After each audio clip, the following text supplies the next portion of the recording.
Touchdown, West Philly! A chance for the Chargers, and they score! In the front, Fuzzy again!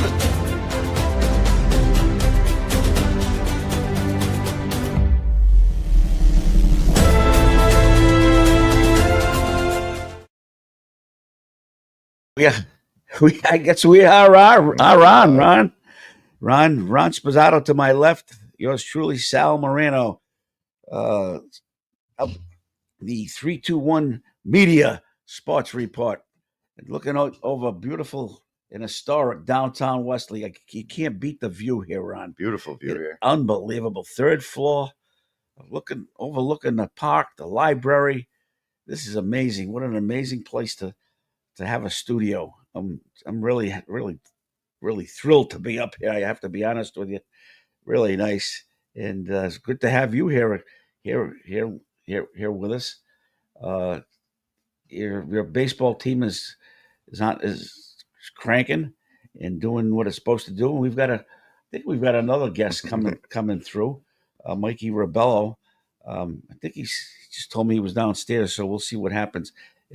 Sometimes it's a little difficult getting up to the third floor, but I'm sure he'll find a way.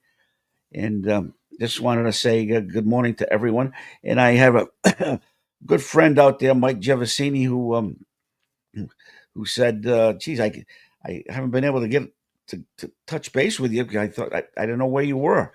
Well, Mike, here we are. So you know where we are now. You got to go to 321 on your 321 Media on your computer or your cell phone and hit the little button, and there we are. And you'll be able to see myself and Ron live and in living color. So good morning to Ron and Debbie.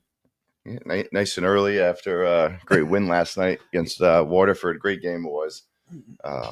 This is a great view. Ben should have, he has coffee in the morning with some, breakfast with Ben. He should have, nightcap with Ben over here. Over here. This would be great.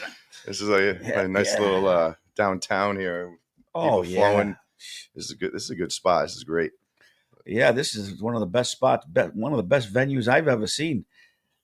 Imagine overlooking our library and our Dixon Square, and wow, it's unbelievable. The post office. So you had a game last night. You've had 4 games now, Ron? We five full games, and we've had a handful of scrimmages. Wow. So we've been playing a lot of baseball, and the weather hasn't been great yet, but we've been getting our games in cold, some wet weather. We're getting kind of acclimated to Division I a little bit, seeing what the differences are. You can't make mistakes in Division I games against good teams, because we're doing pretty well. 2-3 in our first 5 games. If one play here or there, and we could easily be 5-0. We've kind of hurt ourselves in our losses, but great game yesterday versus Waterford. It was a great game we played, and probably even dating back to last year. We played pretty flawlessly, and so did Waterford. Actually, they played a great game. It was a great, well played game by both sides. Neither team made an error. There really wasn't any mistakes.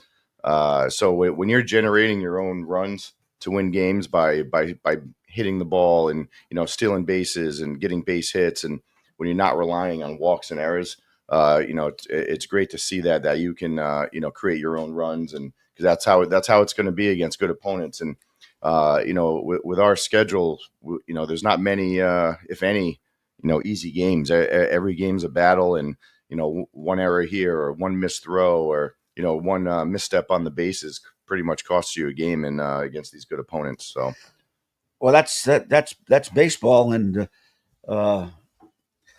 hey, good morning, Mikey.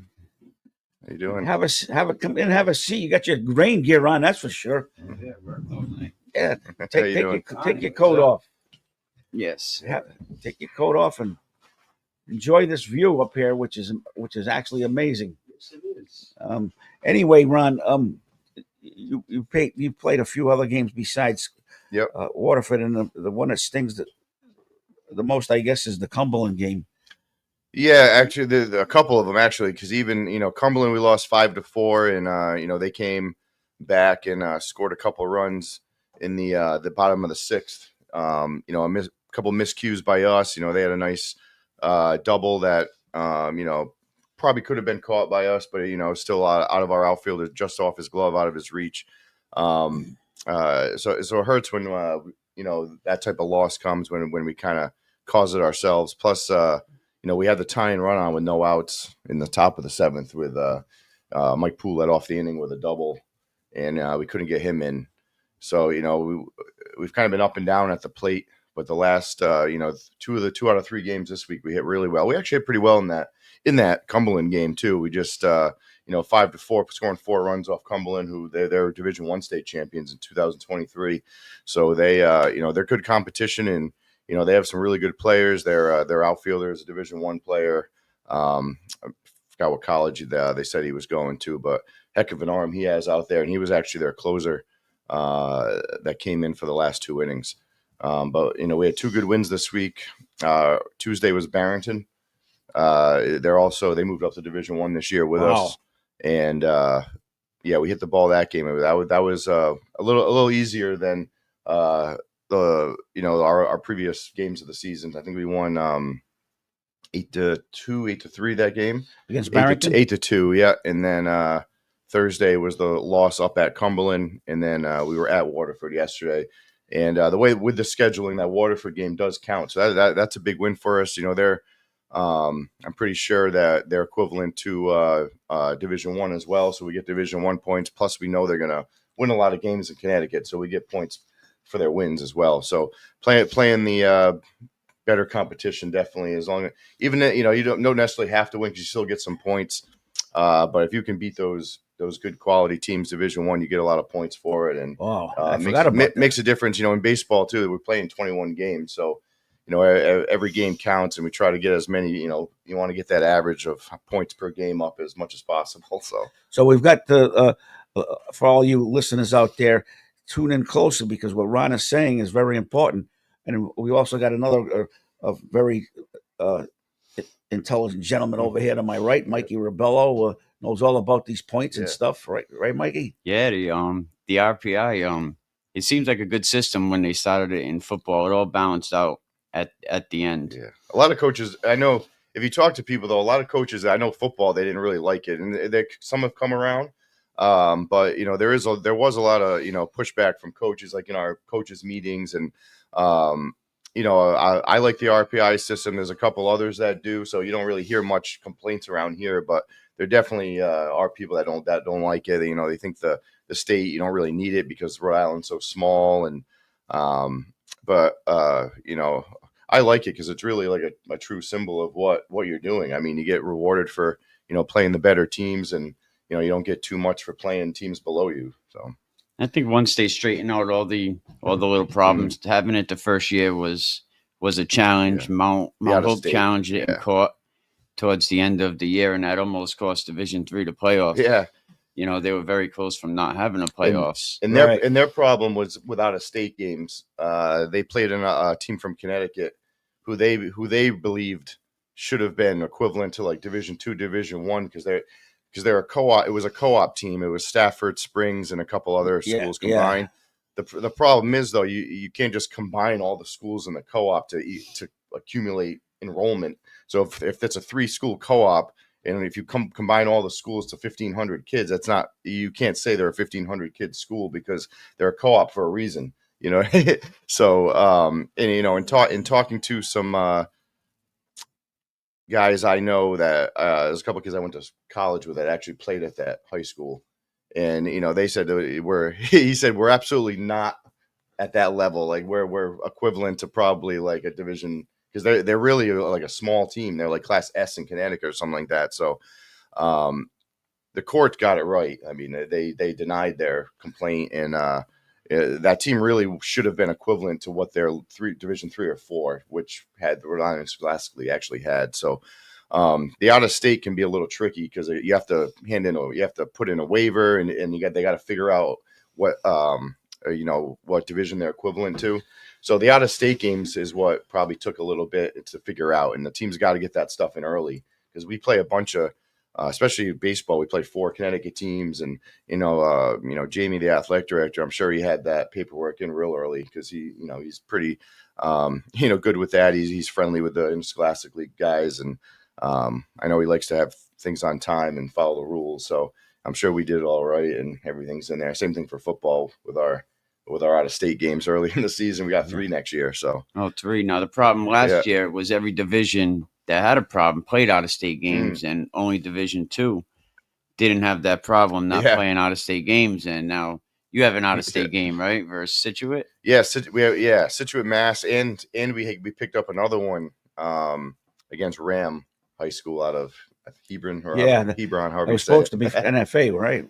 Yeah, well, so originally it was the Charahoe game, and we kind of play to the RPI system. We want to try to put ourselves in the best possible position for seeding. So we were gonna drop the Charahoe game because it really wasn't that worth it. If they're being in Division 4, I think got more points from a loss to a Division 1 team than we did for beating them. So we looked in the NFA with Coach Dylan Schroth over there, and he thought he could get out of his current game, and it didn't end up happening. So we had an opening for the 12th, and with Rhode Island doing their scheduling every 2 years, there really wasn't any Rhode Island teams that had openings for the 12th. So then we were looking elsewhere, and we were trying to get into this Connecticut, some kind of a Connecticut alliance, it's called, where the league actually schedules games for you, and you can be out of state team. And we did finally get in after, but we had already scheduled that Situate Mass game for September 5th because North Kingston, their coach sent me a message saying, "Hey, we're not going to do the injury fund this year. They're playing a real full game versus Bishop Henrican," and so that gave us the option to play a game on the 5th instead of the 12th. And we didn't feel as bad for not playing the injury fund because North Kingston, who were scheduled against, kind of backed out, which was fine. So that made us say, all right, we can get a game now. We won't feel bad backing out because North Kingston did it already. So we were looking into out of state games, and a coach I know that's coaching at Bridgewater Raynham in Massachusetts. He's like, hey, these teams have the 5th off if you want to. And Situate was one of them. I looked them up, and they're 14-0, state champion, Division 4. Enrollment similar to us. They're a little bigger than us, but we thought it would be a good challenge, and that's going to be a great game heading up there to the. Are they up near Bridgewater? No, so they're southeast of Boston. They're like they're on the water. So with their mascot there, the Sailors. So that's what you call a real road game. So I looked it up with no traffic. It's like an hour and 45 minutes. So it's probably going to be a 2-hour ride there. But playing an out of state game like that, against a great team, really excites the players. It's something different. Playing at a facility that you've never seen before, players you've never seen. So. I'm not exactly sure what we're getting into, but I think we'll be competitive. And going back to the RPI points, if we actually beat them, they're considered like a super division team because of their state championship and their record and all that. So if we actually come away with a win, it'll be equivalent to beating like 3 or 4 Division 2 teams. So, that's like starting the season 16 points, right? Yeah. For a super division. Yeah, so it's huge. Wow. And then if you lose, and they're going to be good. You still get points per their win. So that's where the problem was in last year, and then with that Connecticut team, they challenged where the Interscholastic League kind of put them, but they also the wins of those teams kind of weren't getting calculated because they were out of state, and the state had to fix that part of the formula, right? That's the situation. The out of state games made it very confusing because who's determining what schools Division 1, Division 2? I think we're heading into enrollment because everyone else in the RPI system does enrollment by division. So the biggest schools will be Division 1, and so on. So an example of a smaller school that's equivalent to Division 1 by that waiver. So we played Waterford yesterday for baseball. By enrollment, in Connecticut, I think they're a Class M. And by enrollment, you can't really compare them to Rhode Island schools because Rhode Island's divisions aren't by enrollment at all. It's like 10% of the formula, so you can't even go by that. But you wouldn't think they would be like equivalent to Division I just by enrollment. But in the waiver or in the application you have to hand into the Interscholastic League. Unbelievable. You can put okay, they won a state championship in 2017, 2019. This was their record the past few years. We think they're equivalent to a Division I team, so which they are. I mean, if you see them play, they would be one of the better teams in Division I. They would easily be in the top 8. So it is correct to schedule to make them as a Division I team. So that's how it works. You have to send in an application waiver type thing, and the league will rule on, okay, are they equivalent to Division I or II? And so, well, I'll tell you, Ron. Do you have a master's degree? I do. PhD? No. I'll tell you, with all this stuff. You need one. You need one, right? I know. The So, RPI system is, you definitely need one. It's and Jordan Husserl, one of my assistants for football, he's very smart. He's great with technology. He is smart. He did the spreadsheet and put all the formulas in. So for football, we could put all types of scenarios in and know exactly where we would come up in the seeding. So we knew last year that even if we lost every single Division I crossover game, that as long as we were 4-0 in Division II, we would have been at minimum the 2 seed. So, I was getting nervous calling Ronnie. I was like, "Oh, listen, you lost a cent.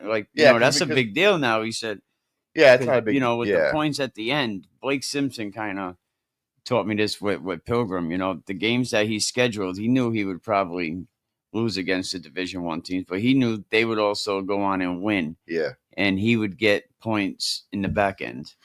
He would get the opponent win percentage points. Mm-hmm. Yeah. So and that helped a lot of teams out towards the end. Oh man. And when you look at the records of the standings at the end, and then kind of look at the RPI, they're not that much different. So as long as you're winning, it should be fine. The only problem is if you're, say, a Division II team and you schedule all weak Division IV, Division III teams, then you might see that it's a little out of whack, where you might see a 5th place team that's 6-2, but they would have to play 4 Division II games. So say they were 5-3, and all 5 and 4 of their wins were against Division IV and 1 against Division II, and then their 3 losses were all Division II teams. Then they could end up 5-3, and a team that's 3-5 or 4-4 would jump them. You know what I mean? But you're probably not going to see a 2-6 team be a 3 seed just because they played every single hard team in the state. You still got to win some games, and looking at the basketball standings, they weren't that off either. You might have had one team with a 1 less win ahead of another team, but it kind of works out with regular standings anyway. Just as long as you don't play a really unbalanced schedule, as long as you're winning those games within your conference, then you should be okay. Plus, a lot of teams make the playoffs too, so it's yes. But I think 6 or 8. If it was Connecticut, where it's a lot smaller group that make the playoffs, then I think there'd be a lot more complaining.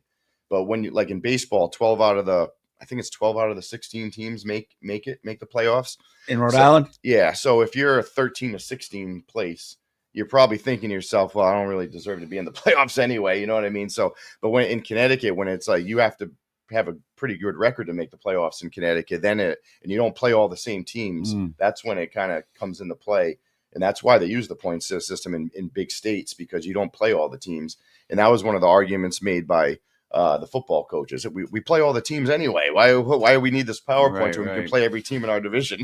Yeah. Well, Division I, going into the last week, it was still up for grabs. Is Cumberland going to get into the top 4? Yeah. Are they not? Is Central? Burrillville came up, so it was very, very competitive towards the last couple of weeks. And it's interesting, too, in that, because some teams might not want to be in the top 4. No, they didn't want to be in the top 4. You have Hendrick and LaSalle, and then you have North Kingston. I know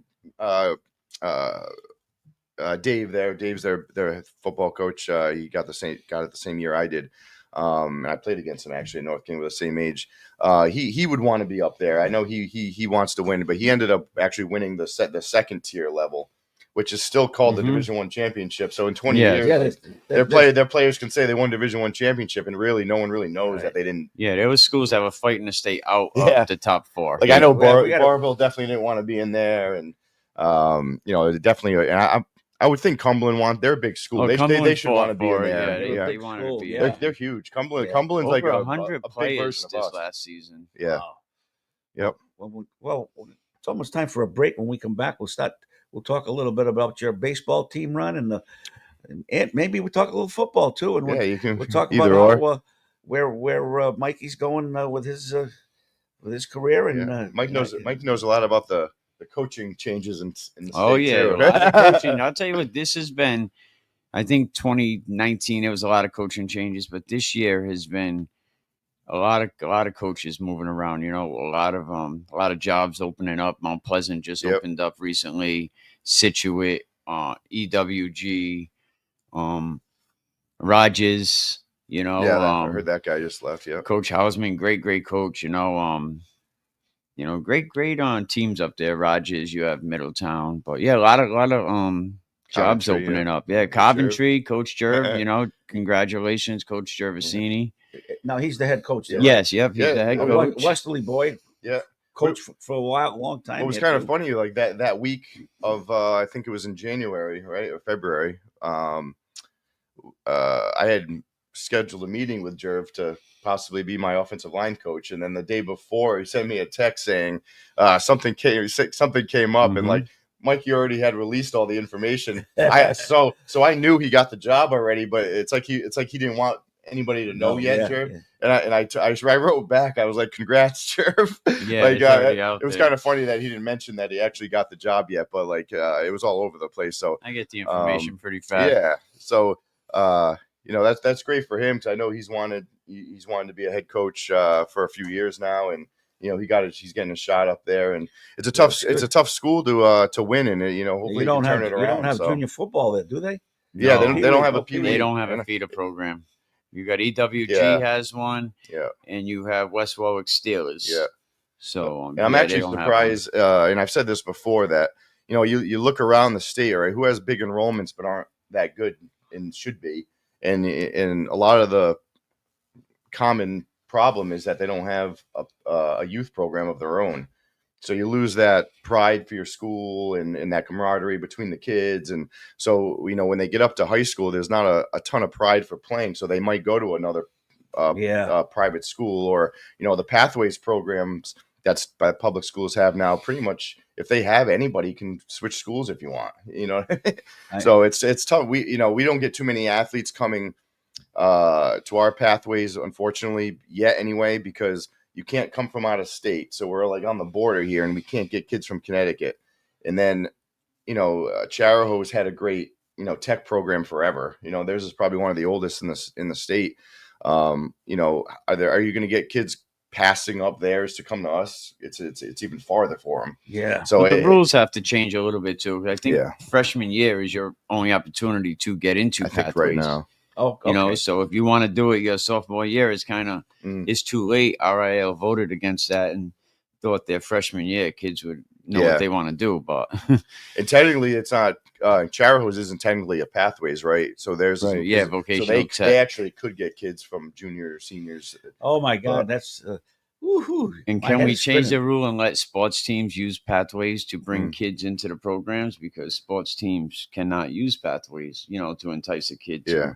to come play. Even for though them. they're like Killingly in Connecticut, like they're making it's kind of a pun. They're making a killing out of that type of program, Yeah. because they're getting kids from Griswold and in that area, and in football, man, they've been dominant. So they're getting kids from out of town, and that's really kind of adding to their depth as a football team. And I can remember when Griswold was not that good, and you know, it's just amazing. They're pulling kids Yeah, from other areas. they actually get kids from Wheeler, from North Stonington. They've been pulling kids from. Yeah, Will. That's right. Will is going. That's right.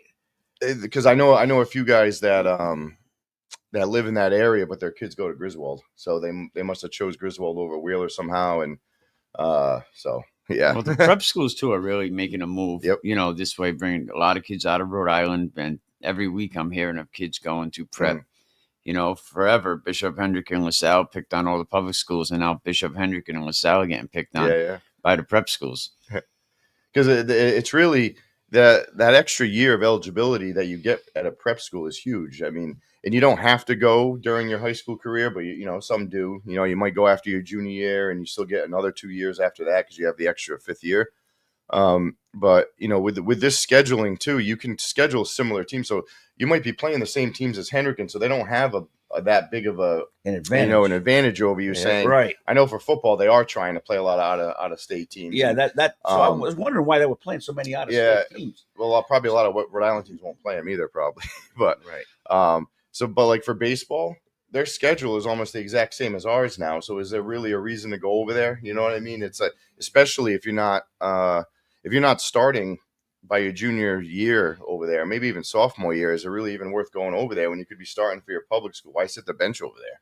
You know, if you're going for education, that's totally different. But if you're going there, you know, just for athletics, it's 120 kids on a team. You need to look forward. You need to look into it because, you know, their freshman football team will have 50 kids on it. Yeah, I told someone, unless your kid is great, you know, you might want to rethink that because the same colleges that are going to Hendricken are looking at these public schools.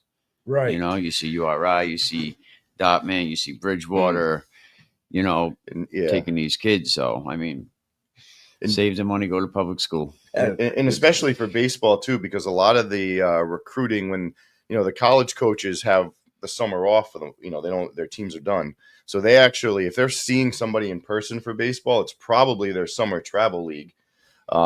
So that's actually just as important as high school or more. So you're getting recruited by how you play from high school and the summer. But like you could play at a really bad like high school team that's a Division III. But if you're on a great travel team and you're getting you know, seen that way, and you're going to the showcases, like you can go to a great school. You don't have to go to a private school, especially in baseball. Probably basketball either, with all the travel in AAU they have in the spring and summer. It's not really that big of a deal. Football is a little different. You know, there's not, besides that one fall season, there's really not too much going on. I know the youth have some spring leagues now popping up, but that's really young kids. That's like, you know, like 14 years old. Well, there's a lot of stuff involved right now. Mm-hmm. And what I'd like to do is we'll talk off the air, but we're going to come back. We got a lot of interesting stuff that the folks out there should be interested in, and take a break. Do we have to press anything? It's unbelievable. I don't know. Do we press anything, or is Ben gonna? We'll be live here the whole time. We don't want to be live. All right, Ben, take it away, buddy. But we can talk until then, I guess. Experience local excellence with Roofright Roofing in Charlestown, Rhode Island. With over 40 years of unmatched expertise, Roofright specializes in architectural shingles and holds the prestigious title of GAF Master Elite Installers. Known for their commitment to the community and support for local initiatives, Roofright is your trusted partner for all of your home's roofing needs. Call today for a free estimate at 401-212-4140. Hi, this is Dan from Lathrop Insurance. In this challenging insurance environment, Lathrop Insurance can be your beacon in the storm to help you find the coverage you need at the right price. Now, more than ever, you need a partner in the insurance industry that can work with multiple carriers to make sure you have the right coverage at the right price. Lathrop Insurance carries home, auto, and business insurance and can be reached at 401-596-2525. We've been supporting the local community since 1939. And we look forward to working with you. What's going on, everybody? It's Patrick down here at the Wireless Zone at Dunn's Corners at 224 Post Road, and everybody down here is getting the brand new iPhone 16. We have it here in stock. The best part is right now, if you trade in your old phone, you get it for free. We got deals all weekend, awesome savings. Come on down and see us, 224 Post Road, Dunn's Corners, Verizon Wireless Zone. We'll see you soon. D&V Mechanical specializes in the installation, maintenance, and servicing of Mitsubishi Ductless mini split heat pump systems. We are certified by Mitsubishi as Diamond Elite contractors and factory trained and up to date on the proper procedure of the installation and service of Mitsubishi Ductless heating and air conditioning ductless heat pumps. We assist with the paperwork to reduce much of the stress-related documentation required to get the state rebates and federal tax incentives. We are not a jack-of-all-trades, master-of-nothing company. We are masters of ductless heat pumps. It's what we do, and it's what we know.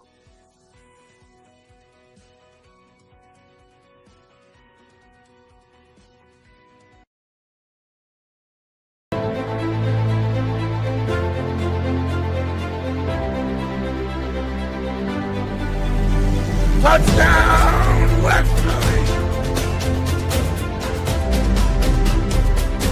A chance for the Chargers, and they score! In the front, Oh! Fuzzy again!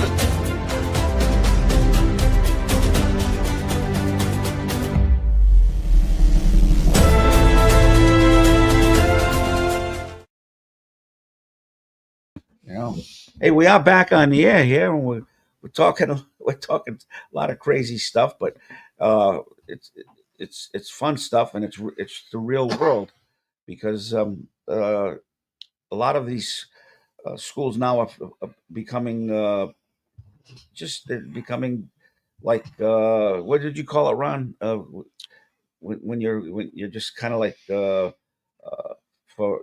Hendricken and for La Salle. Oh yeah, he said it's like a scout team. They said we're becoming scout teams. Scout teams for Hendricken and La Salle, and you're wondering, you know, and then I asked the question: are these kids getting nil money?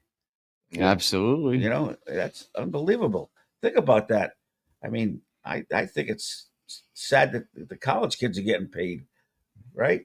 But they are getting paid, and that was the other question. Somebody said, "Well, how about the kids at URI? Are they getting paid?" Certainly, they are.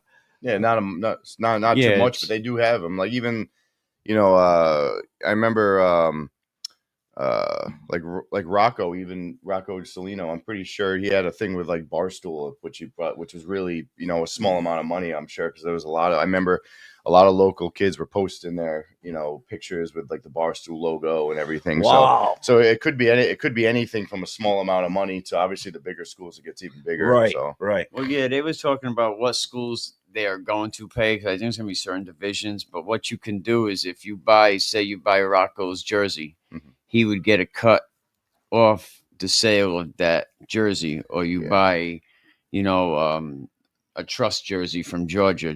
Xavier Trust will get a percentage off the jersey. I think the NCAA and the House of Representatives working on a settlement, and it should be done in a couple of days. And they're going to determine, you know, what programs, what kids are going to get paid and who they actually owe money to. But the court said it was borderline slavery. You know, when they ruled on it, them not getting paid and the NCAA making billions of dollars. Anybody in your outfit, Ron, getting?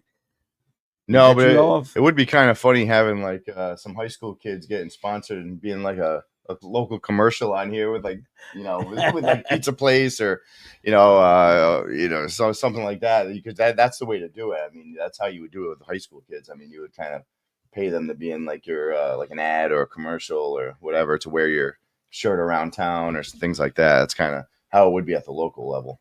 Yeah. So tell us a little bit more about your baseball team, Ron. All right. Yeah. So very strong pitching this year. I'm real confident that, you know, I would put our pitching, you know, equal to, you know, almost every other Division I team. You know, Hendrick can probably be a little deeper, obviously. We can talk about the private schools in a minute. What probably we could think would be a better option, but I would put our pitching staff against almost every other pitching staff. Where the difference is, you know, we've made in our losses, we've made a little miscue in the field. You know, our very first real game of the season, we made 6 errors. You're not going to win games making 6 errors a game. And then you know, we lost a close 1-0 game to Cranston East where Chase Collins pitched a 1-hitter. We left 12 runners on base. We couldn't get the run in. Is that the 1-0 game? Yeah, that was 1-0. To beat the rain, we played at 9:30 in the morning. That was last Saturday. Right? Yeah, it was last Saturday. And then you know, we had a pretty good week this week. We won 2 out of 3, and we really had an opportunity to win another game that we lost against Cumberland. We lost 5-4. But you know, our pitching's been extremely strong with Mike Poole and Chase Collins and Tom Fiore starting, being the 3 starters, and then how about Zach Miner? He's kind of in that, you know, relief closer role where, you know, in that Cumberland game, I wish I brought him in a batter or 2 earlier. You know, I went out to talk to Tom and Grayson came out, and you know, they seemed confident. He wanted to get out of that inning or get that batter out, and you know, it just didn't work out for us. So I have to do a better job. We have the pitchers, so we might as well use them. You know what I mean? There's no reason to extend a starting pitcher if they're getting a little tired, or if their pitch count's getting up, because we have the pitching depth. You might as well get very someone fresh deep in on there. pitching. So there's no reason for us to leave pitchers in. So we're very strong, and we still have Jack Zeberini that hasn't pitched in an actual game yet. He's pitched a ton in scrimmages this year, but in our 5 games, our starters have gone about 4 or 5 innings, and Zach's come in, or Hooper pitched an inning in the commentary game. So we have tons of pitching, and we haven't even used everybody yet. That's amazing. Back in the day, you had 2 pitchers if you were lucky, maybe 3, but mostly. One of the best teams Wesley had was with the George Greer team, and Mm-hmm. he had a backup pitcher. And my senior year, we had 2 pitchers, and that was considered. Charaho had 1 pitcher. Mhm. They ended up winning a state championship. I mean, how do you do that? I know. You can't do that today. No. And the best thing they ever did was probably make it so the pitchers had like a pitch count on them, only because that way you can't be stacked up with you can't put your pitcher in on a Tuesday, and then you don't play another game again until Saturday or Sunday. That's what they were doing. They were doing that. So they were, your father used to go. He was in on some of those teams. Yep. Yeah, he graduated 63, and he played with George Greer and Jack Carson. That team, that was, you look at the guys on that team, some great players on that team. They were solid. And so was Charaho. defensively. My dad always used to say that was the same exact time that Charaho was really good. So That's true. There was battles between those 2 teams all the time, he said. But you couldn't get away with 1 pitcher now. No, especially the way the scheduling is too. Like, the season's pretty short, and the league makes you play. You have to play at least 18. But we like playing the max. They let you play up to 22 games. Rogers actually backed out on us early in the season, so we have 21 this year, and we don't have to schedule those extra 3 games, but we do. So we have a lot of weeks with 3 games in it. We have some with 4. So you need all those pitchers, and I really think that's our advantage. If we get a team on their 3rd or 4th game of the week and versus our 3rd or 4th pitchers, I think we have a huge advantage. We just gotta, as long as we play solid defense and hit a little bit, we're tough to beat. When we make errors in the field, and we're leaving 12, 14 runners on base, and we're not going to win. But our pitching is always going to keep us in games, Yeah. and if we lose, it's probably not because of the pitching. We have 9 pitches. Yeah. At least, right? Yeah, so we I would put, we have 9 or probably 10 pitchers that I could put in a varsity game that I would feel confident that they would at least throw strikes, and but it makes a huge difference with like the dominance of who you have, like with Zach, Tom Fiore, and Mike Poole, and Chase. They all throw like over in the 80s miles per hour, where I had teams in the past where we're lucky to have 1 guy throwing 80, never mind 4 or 5. So right because even Jack Zeberini's real close to, he probably throws right around 80 as well. So in Division I, you have to have it. And I've always said, like, you don't really have to throw hard as long as you throw strikes, but you got to be able to play defense though with those guys. So, so it's great if you're not walking anybody, but if you're your defense can't let you down. So if you have a great defense and you have a pitcher putting in a play and you're making the plays, and you don't really have to be overpowering. But we are lucky to have a handful of guys that do have good velocity, but it really is the off speed stuff that makes you a great pitcher. Like Chase Collins yesterday, his slider is amazing. That's what makes him so good. Same thing with Mike Poole. He's throwing upper 80s, probably 87, 88, but which you would think, Division I pitcher, you're thinking probably in the 90s, but he's upper 80s, but it's his off speed stuff. He's got a fork ball, he's got a slider that he can throw for a strike and keep batters off balance, and he keeps everything low. So that's what makes pitchers great, is keeping it low and hitting your spots, and you got to have off speed stuff. And even when I coached middle school baseball a while back, we had some good pitchers, but unfortunately, if you're going to be the team to go deep into the playoffs in middle school, it's off speed stuff. Like, no one can hit off speed, especially in middle school, because it's the first time they're probably seeing curveballs. But then you also have a thing like, are the pitchers, big enough and strong enough to be throwing these off-speed stuff. Well, that's the ones who win middle school state championships. The kids look like they're 15, 16 years old already. So off-speed stuff is extremely important, and probably more important than how fast you can throw. So be healthy coming into May and make a strong playoff run. Yeah, we definitely think we have an opportunity. We show signs of playing great. Like yesterday was, like I said, was the best game we played all year, and compared to even last year, it was up there. We didn't make one mistake, and we were hitting runners in when we were in scoring position. We were making our own. We were putting everything together on our own. We weren't relying on walks and errors. I saw a lot of those games. Yeah, you're right. You're exactly right. Oh, speaking of kids like middle school and Little League, the Wesley Little League opening day is today. And, no, next week. I think it's next week. Oh, it's next week. Yeah, now? 'cause I think the teams. I'll get it's definitely not today. I think it's. I thought it was supposed to be today. I think it's 2 weeks. I'm pretty sure it's April 28th. Well, someone asked me to put it on. Yeah, no, it's not today yet. Not today. I'm pretty sure it's April 28th because I actually ordered the uniforms for the Little League, and if it was today, they're not opening today. yeah. No, they're. I'm almost positive it is April 28th. All right. Was it Westerly Wickford at so it would be the 26th, April 26th, Saturday, April 26th. Oh, no kidding. All right. Westerly and Wickford were the two first Little League programs, I believe, and you could trade players between the leagues, which is pretty. That was like 1950 era. Yeah.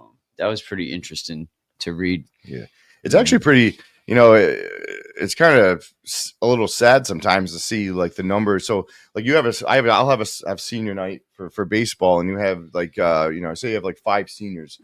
When that group was playing like T-ball and dub pitchers, coaches pitch league and all that, when they're little, there's probably like 45 kids in that age group, and then it slowly dwindles down. Yeah, and you have 4 or 5 kids in a senior class. So it shows you how. And that happens in all sports. I'm sure in basketball too. You have like 100 kids involved in one grade in youth basketball, and their senior night they'll have 6 seniors too. Right. So there's so much other stuff to do now that it kind of Wesley used to have the Wesley American, Wesley National, little leagues, and now they used to have like 6 teams each in each league, and now it's like 4 in one league.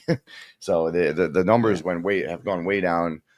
In baseball, but it's also part of it's due to AU and travel too. Like some kids will just forego playing Little League and just play their travel league, so the numbers are down that way too. At least they're still playing baseball, but it's nice to see some of the kids play. In my grandson was playing T-ball. I didn't like it that much, but he really loves basketball. He plays.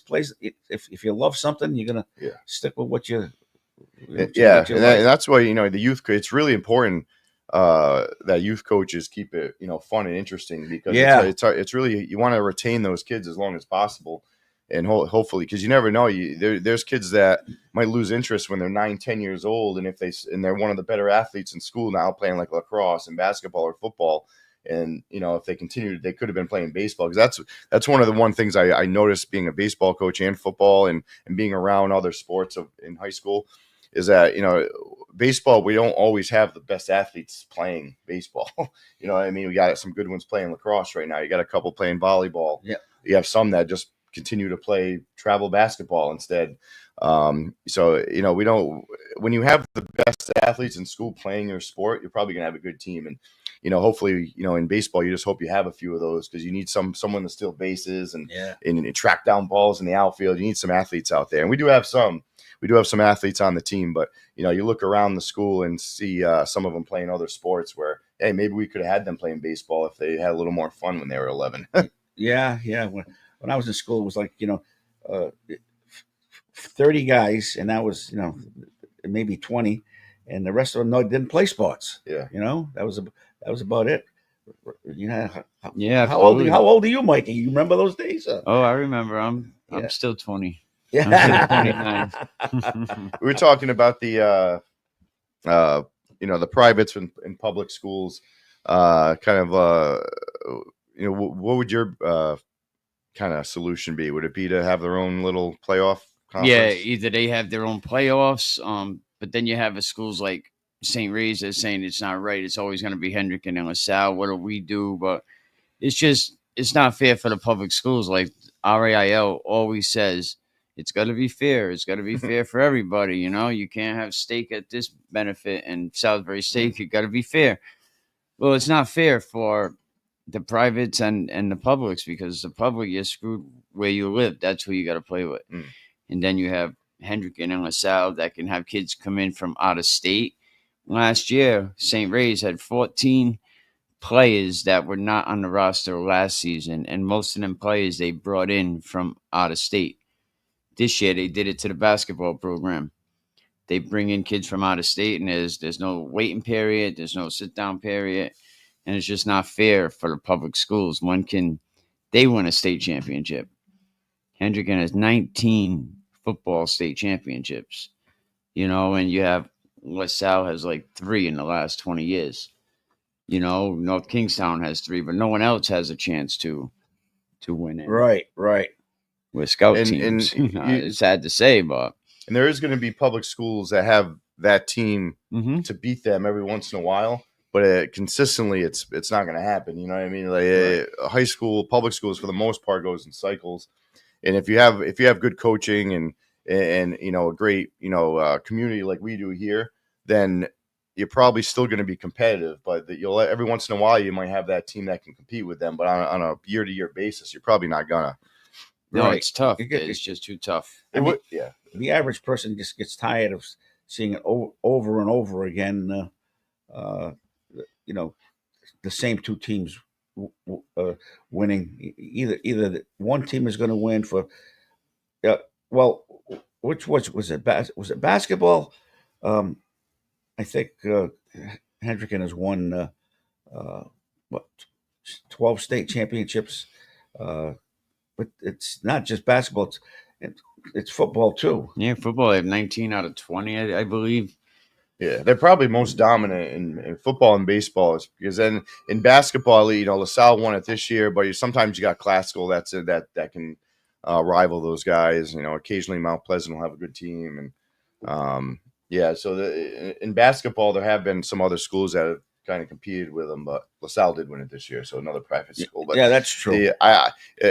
Ideally, you kind of would wish that, because I think St. Ray's, especially in football, is pretty almost getting to that level, and like by them bringing in those out-of-staters, and they really made a push this past year and had a great football season. If they just continue to do that, they could probably get to the same level as at least LaSalle and close to Hendricken. But if you had 4 teams that were somewhat similar, then you could probably put them in their own conference. But it's tough when there's only 2, maybe 3 that could compete with each other, because you really need that 4th team, really. And then if you had like 8 total private schools, like the smaller schools like the PCD that co-ops with somebody, and you know, there's a couple other ones. How about Moses Brown? Yeah, they could have their own. You could have like a big, like a top division of privates, and then a smaller division with Moses Brown and some of the other smaller ones, and then they'd have the total private playoff schedule. But they'd probably be complaining about different things. Somebody's going to complain. You're going to make someone's not going to be happy. But a lot of states have that though. But they're also bigger states, and there's a lot more private schools. So you know, so a lot of states, they do have their own playoffs. So yeah, and the rules, RAIL. You know, a couple of years ago, Mike Washington down at Central, you know, he figured out a couple of ways to get kids, you know, to bring him into the program, and they figured out how he was doing it, and the following year they closed the loophole, you know.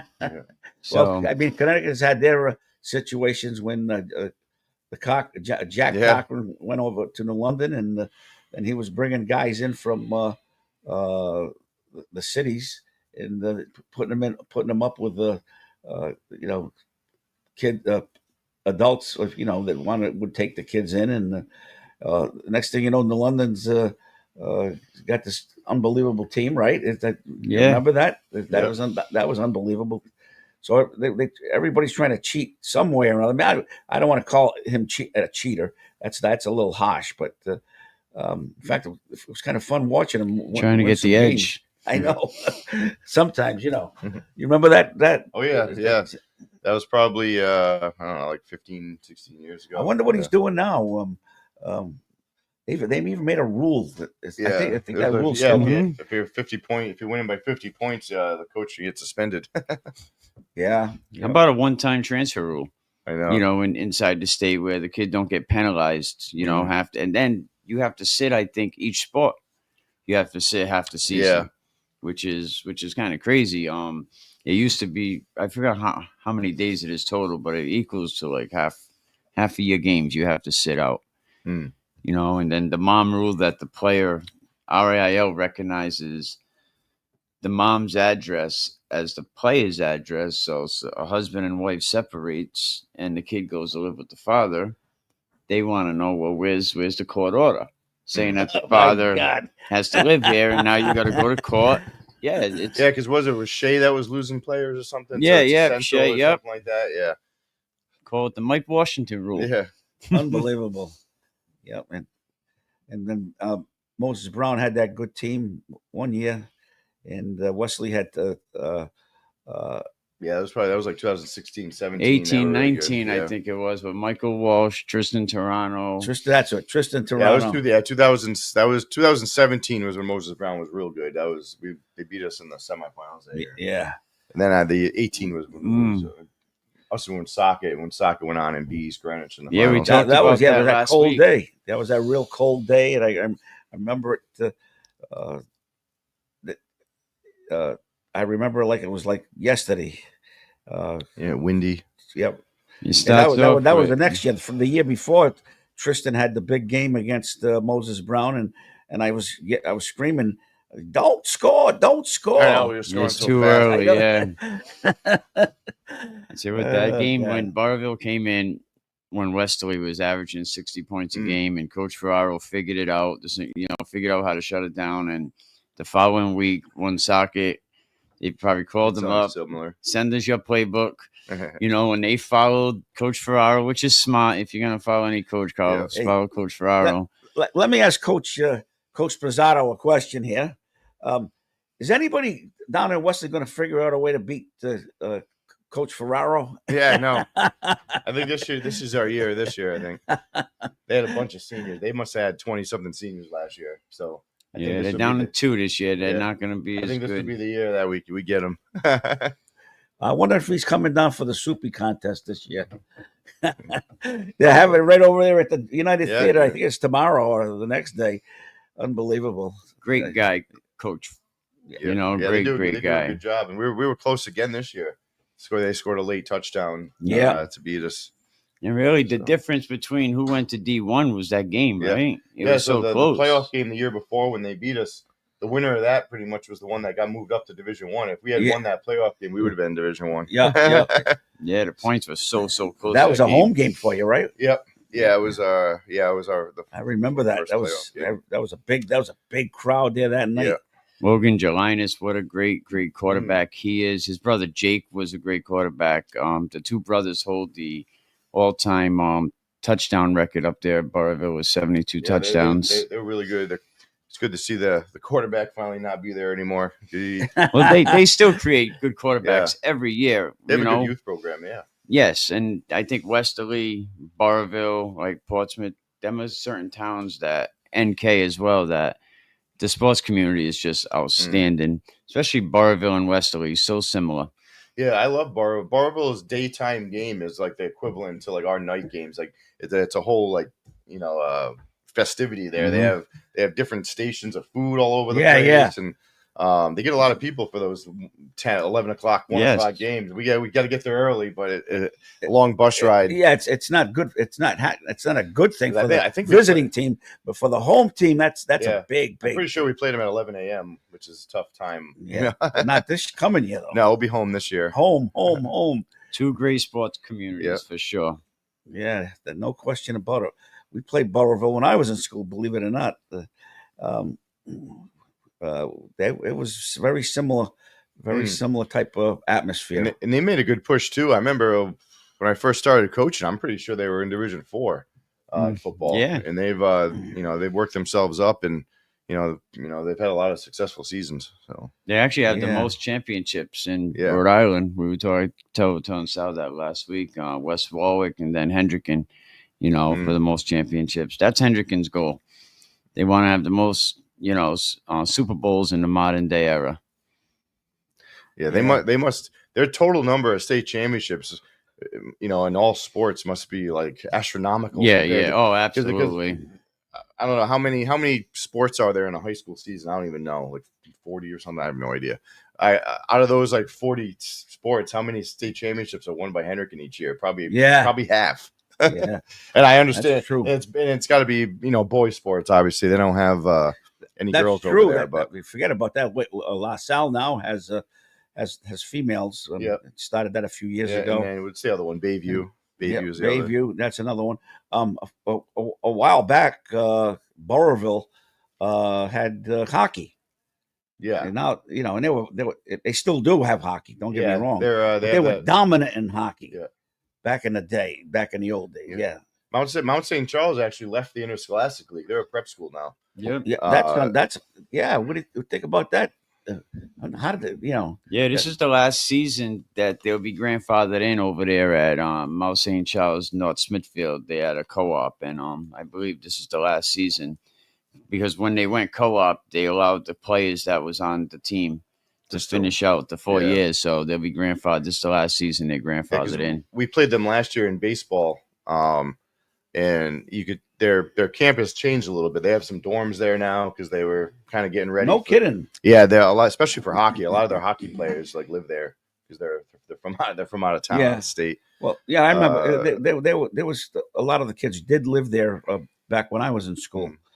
Then they must have changed it. Must have gone the other way. Well, that's quite the.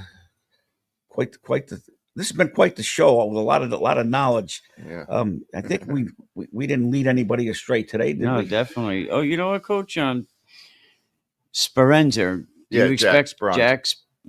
Jack. Do you expect a lot from him this season? I've been watching him since his freshman year. Yeah, definitely. I mean, he's big in the track right now in the track season for winter and then spring.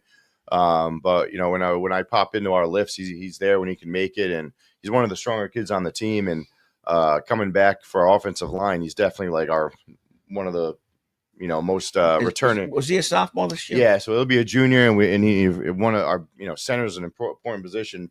Even though defensive end and defense he really loves. He plays center to kind of be a good teammate, and he understands that we don't have a ton of depth and we don't have a lot of linemen on the team, especially returning. We only have I think 3 out of the 5 coming back, and then so we got holes to fill on the offensive line. So he's definitely one of the stronger guys, and our best offensive lineman at center, in a very important position. Yeah, and definitely. Defensive end is where I really expect him to kind of dominate this year, because he works with Coach Entreri all the time, and and Mike loves working with him and seeing him grow from freshman year to now. So we expect Jack to have a huge year, especially defensively, and causing havoc on there to every offense that we play. So how about Chubb Hill, right? Another player. So he's another one, and then he's coming back for he's a junior, but he's been pretty much a starter for those 2 years at tight end and also at linebacker. And we might actually put him down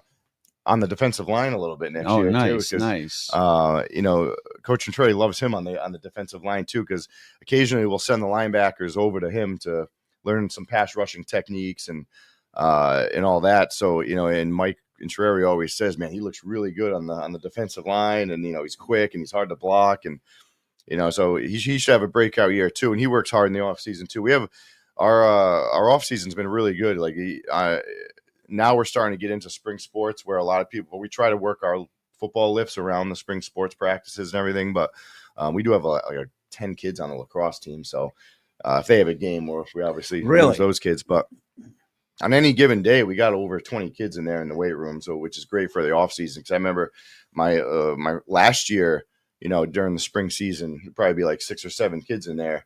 Even in February, there's probably like 10 or 12, where this year we would get in 25, on a great day, almost 30, which is pretty much every underclassman we have left, because the seniors don't come because they're not playing obviously next year for us. Done, yeah. So yeah, we get good numbers in the weight room, and they understand our goal, and we have besides the offensive line, we have a lot of kids coming back. All the receivers are back, quarterback. We got running back to fill and some linemen. But other than that, we should be good. We always figure the offensive line out. Every year it looks like, oh man, what are we going to do to replace this guy? And there's always somebody that steps up and ends up being better than we thought and gets the job done.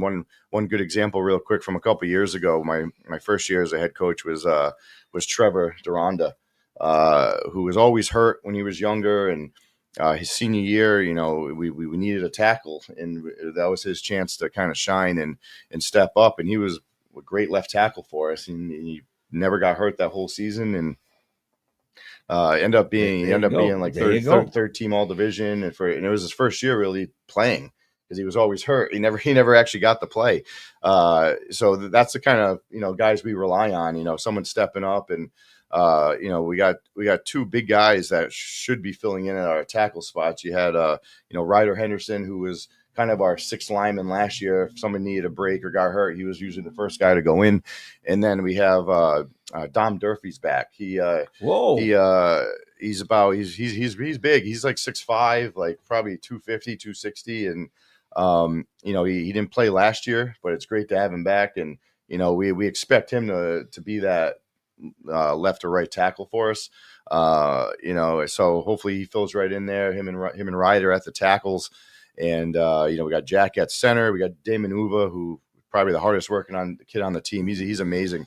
He's like 160, 170 pound guard, but he's tenacious. He's always at the lift. He's a great leader, and there's actually for being only 170 pounds, like there's a spot for him somewhere on somebody's college roster, whether it's probably not on the offensive line. But he's even had schools like New Haven interested, who's a Division II team, just because they like what they see on film, and hopefully they can use him somewhere, even if it's special teams. I mean, he's perfect for that. He'll do whatever you want. And I've always said there's a spot for everybody on a roster somewhere, like whether it's somebody like a powerhouse like UMass Dartmouth, or like a smaller team like Worcester right now. But like Division III goes in kind of cycles too, because when I was playing, Worcester was a powerhouse. They were like undefeated, had an all American defensive end, and so it goes in cycles a little bit. But like when I was at Framingham, they were down a little bit. So we had kids on the team that probably didn't even start for their high school team. So if you have somebody that really loves football, is a hard worker, and wants to be a part of something, there is a college roster for you. You might not play in a game, but you'll be on the roster, and if you love it enough to do that, then there's a spot for you. So so some kids, they don't want to not play, you know what I mean? So if they're like, yeah, I'm not going to play at all, and then I'm just not going to play. But if you're a kid that wants to play, be on a college football team, they'll find a spot for you. As long as you're hardworking and show that you want to be there. Like I said, you might not get into many games, but if you're hardworking and hustling, and there's a spot for you, whether it's a scout team, you could get on special teams eventually. So you just got to find the roster for you. You'll look through the team's rosters and see how many seniors at your position there are, how many freshmen there are, and say, all right, they have 8 freshman linemen on the team right now. Should I really go there if I'm an offensive lineman? You know what I mean? So sometimes it works out going to the smaller school. Like I went to Framingham State. I wanted to play. I didn't want to sit really. So I actually went to UMass Boston first, and I started as a freshman as a running back, and then they dropped the program. They canceled the program, so I ended up transferring to Framingham, and I played a ton of games there. My whole college career, I started like 38 out of 40 games. So It was worth it to me. We didn't win many games, but I loved playing, and I got to play on the field, and so it was fun. And that's kind of why kids go to Division III. Sometimes you might have kids that could walk on like URI, or maybe have like a slight offer to a Division II school, but they're like, all right, I'm not going to go to the NFL. Let me go to a Division III team and play. What I have noticed about UMass Dartmouth, that they put a lot of their freshmen into their game. If you go there and you show them that you want to do the work, Perez, he got in, Josh Lacert played all 4 years. They loved Lacert up there. Mm-hmm. Mitch played a lot of football up there, so they will, and they became a powerhouse. Like he said, they're playing very good football, and they will play their freshman players. I don't know how they do it, but I think Ryan does a great job at recruiting. Yeah, you get a lot of players go there. Yeah. So Yeah. All right. So let's. Any other questions we got for the coach? Well, you got your baseball team is just getting cranked up. Your football team is still in the background, but it looks like it's gonna be pretty decent this year. You got a good shot to do playoffs again, and maybe the goal here is not to make the playoffs. Oh yeah, the goal is to win the championship. Oh yeah, Cranston Stadium. Yeah, especially you got some tough teams in that division, though. Yeah, especially in it's really it's the goal for football and baseball. And football, baseball being the first year in Division One, it's a great goal. That's true. We want to get in the playoffs, and then hopefully we're playing our best baseball, and right, it could make a little upset, and we'll get a little get as far as we can. Anything could happen if you get hot in the playoffs. Football, the expectation, I think, it's more to actually we should win.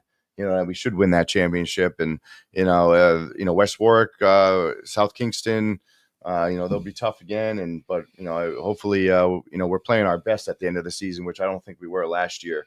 I think we were playing a little better earlier in the season than we were at the end. So we got to kind of flip that around and be playing the best at the end. And West Warwick's been playing great football the last couple of years. Yeah. Coach Pennington has done a phenomenal job over there, back-to-back Super Bowls. He has a third-year quarterback coming back again this season. Oh, he does? Yeah. Oh, okay. Back of the year. Yeah, James Branch, back of the year. Branch. Congratulations to He him. was excellent. He was tough. We have for baseball this week coming up. It's vacation week, but we have Wednesday. We're home 4:00 against East Providence, and that's game that's always a rivalry the last few years, and I know that's going to be Who's that? Who are you playing in East Providence? Yeah, and it's going to be the two pitchers going at each other again. So it's going to be Poole versus Anicelli, and then we have Friday. We're at Lincoln. Never played there before, and then Saturday we got our rivalry with Charahoe up at Charahoe Saturday. Is that a night game? They don't have lights. They don't have lights. I forgot about that. I can check. It's either 11 a.m. or 1. You still got Coach Slammer at Charahoe? Yeah, I'm pretty sure he's still there, football coach. Yeah, and yeah. Baseball, they got a new coach this year. The name kind of I lost his name real quick in my head, but they're both Charahoe baseball coaches were at Exeter at one point. So I know Dave Gemma, he was there forever as the Exeter baseball coach. He's actually Charahoe's assistant right now. And then their new head coach was the Exeter coach after Gemma for a couple of years. So both of them were former Exeter head coaches. And we played them in the injury fund a couple of weeks ago. It was 8-0, but I expect them in a real game to be a little tougher, and we'll probably see some of their better pitching than we did in the injury fund. But it's always great to play them, and we have 2 games with them this year. So Exeter. See what time. Charahoe. Oh yeah. Oh, they're always a tough team. Actually, Saturday's 3:30 p.m. Yeah, at Charahoe next Saturday. Oh, it's 3:30. Yeah. Hopefully, get some good weather, because it'll be a nice crowd finally. Because we haven't had many good weather games so far. It's either, we haven't had many canceled, but at least, but they've been cold and kind of move up the time, wet. Move back the time. We got new fields soon, new baseball fields maybe. That'd be nice, but. One thing that kind of upset about is that we might not have lights at Similori for this season, which is unfortunate. Well, something with the wiring. They did put in new lights. Not they didn't go with the company that did the football field though, or Craig Field. So it wasn't Musco. So the other company, I think they might have messed up a little bit with the wire. But the wiring that was currently there something was wrong with the current wiring. So I don't know if I want to. Going to blame the new company, but they figured something out where the wiring was all a mess and they have to redo the whole thing. So there's a good chance we won't have lights at all for baseball this year, which kind of stinks, because a lot of schools have busing issues and might not get there until 5:00. So that Barrington win the other day had to get called because of darkness, but it was already past 6. It was 6. We played 6 innings. Renting the lights for the season. I know, probably not. They won't do that. We'll have a car wash. They've had lights here for a long time. What's going on? So they got new lights, and they figured out the wiring was a mess, and there was something going on where it just wasn't right. It wasn't. So safe. the people that came in put the new lights in said, "Oh, these lights are all messed up." I think they tried to wire it the same way or using some of the same wires or something like that. And then that, I think they figured out that something. Oh yeah, was once wrong. you disturb it, it probably, because it was from like the 1970s that it was put in there. The wiring that was originally in there. Didn't they do some wiring recently though? I thought they. I know this. Well, the softball field, they were supposed to get new lights as well, and then there was something wrong with that, and they actually had to put the old lights back in. Oh my God! But I do have my assistant coach, Jake Garrow. His father-in-law is the town manager, so he might help us a little bit with those lights. Town manager, not at Westerly. Oh yeah, Lacey. Oh, that's right. Yeah, that's right. Yes, Sean. That's so right. if anybody wants to help them out with temporary lights, they should, So happy for listen, a I want to donation. thank you. I want to thank you two guys for a great show. Ron, you're always right on the money. He's my partner over here, and the man, the myth, and the legend. Thank you, appreciate it. Right. You're great, All Sal. right. This is great. And we'll be back next week, Ron. Yeah, If because next week's Charahoe, but it's 3:30, so I'll be here in the morning. All right. As long as it doesn't get moved up. All right. Well, good luck, Coach. Hey, all right, thank you. Let's take it away, Mr. Ben.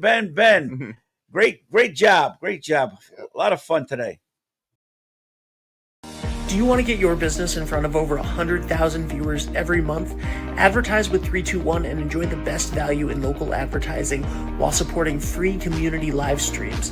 Your message will be seen across live high school sports, morning shows, and local events, connecting you directly with engaged audiences, boosting your visibility, growing your brand, and helping us keep these broadcasts accessible to everyone for free. Partner with 321 today and watch your business thrive.